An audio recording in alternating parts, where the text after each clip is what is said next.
the new world order is coming, and I want to understand, what does the new world order look like?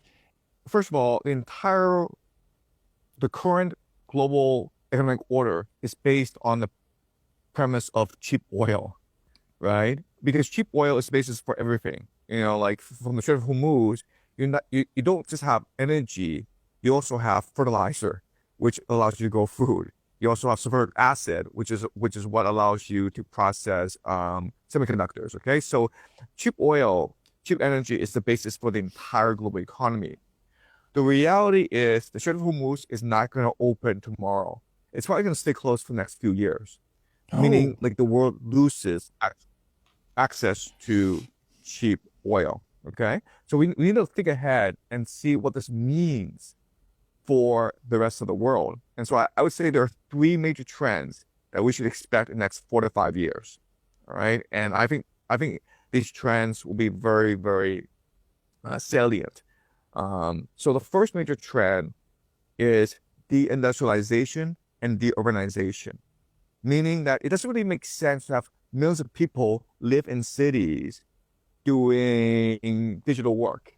Why? Because the economy is not balanced.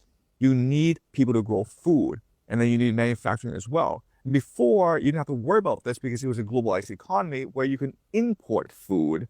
All right. And like, just think about how, if you're a middle class American, you basically have a higher standard of living than the Roman emperor because you could, every day go to the supermarket and eat avocados, cherries. You can have food from all around the world all the time. And again, this is because of access to cheap oil.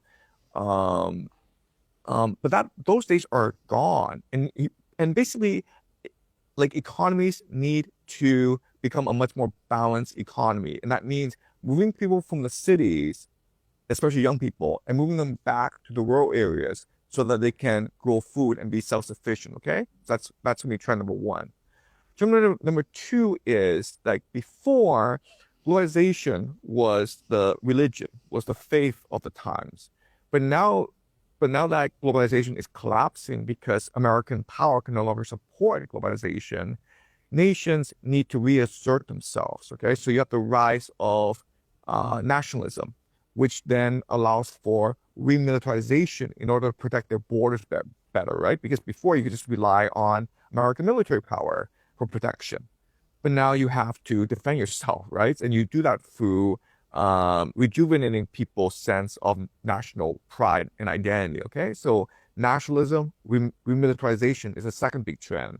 The third big trend is mercantilism. Okay, basically self-sufficient economic spheres around the world, and it's gonna look differently in different places. Where Europe might be a trading bloc unto itself, but in other places, maybe Israel, maybe Japan, create their own economic zones through military power, right? And then in the Western Hemisphere, I think that America will come out okay because really, I mean, like America is a superpower regardless, right? So America retreats from the rest of the world, but then it builds an economic system within the Western Hemisphere, and then it's fine.